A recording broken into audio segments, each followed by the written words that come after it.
Okay, this is on the Kotter job, number 53376. Okay, so we're replacing the furnace with 90% furnace, installing a new coil, and replacing the air conditioner with the heat pump. Okay, so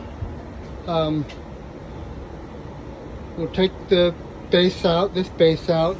Our new furnace will sit on a base, and our coil will be, we have a tall coil, but 31.5, it'll come up to here. And I have you a short piece of duct and then a canvas. So your cut line is right there.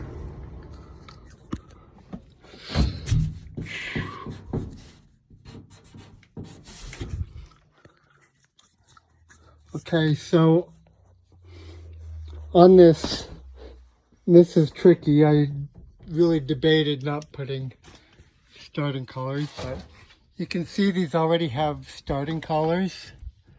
They're just not 45 degree.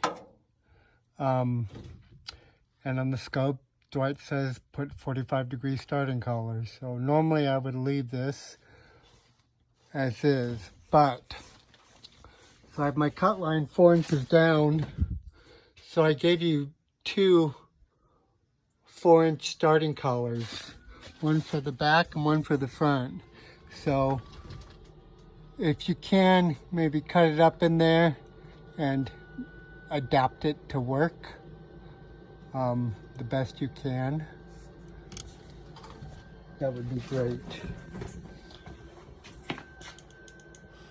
Okay, so your cut line on your returns right there.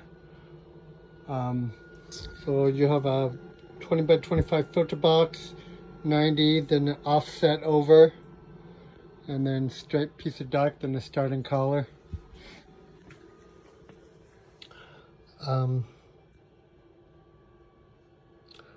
Okay, your combustion air is okay, right there. The vent, gonna tie into the existing 3-inch PVC.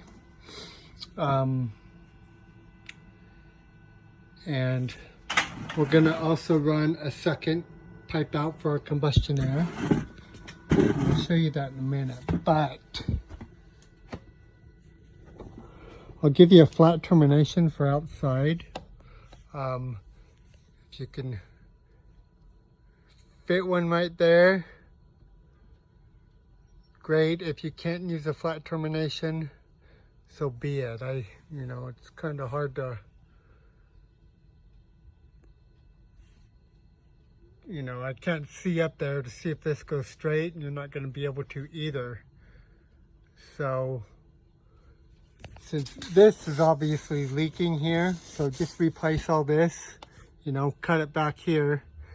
And what I would do on this one is maybe remove this flue and scoot it over, and then run, so you can see in there, and run your pipe on this way, and then off 45 degree both of them over, and that way you can get a flat termination out the back. Otherwise, I don't think you're going to get one on that side.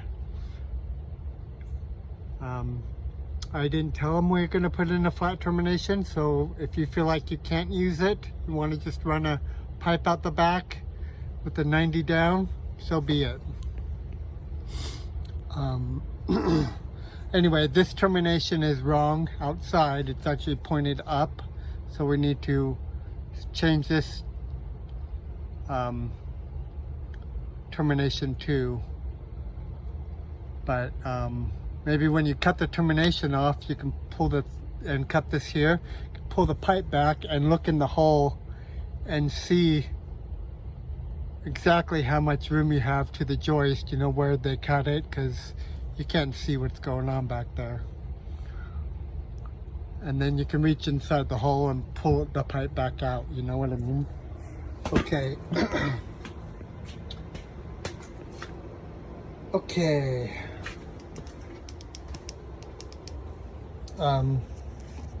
That's going to be the only tricky part, I think, to this job.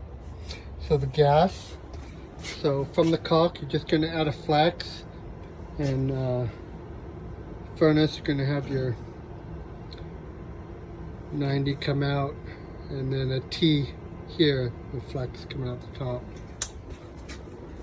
Furnace is actually down, gas is actually down here, so makes sense that way. Okay, I'll go over the AC in a minute. Drain to the floor, just standard order. Thermostat, you're getting an S30 thermostat. Okay, so the AC. So the breaker panel is right here. You do have the proper breaker in the panel. And there's two ACs out here.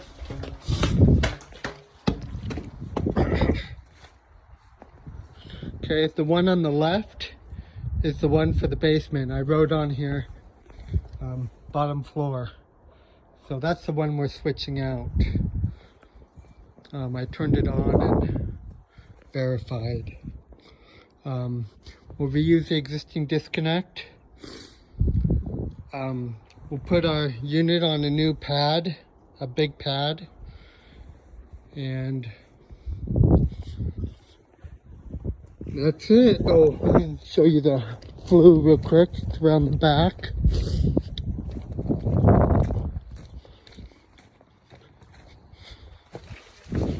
So that's our flue right now. So,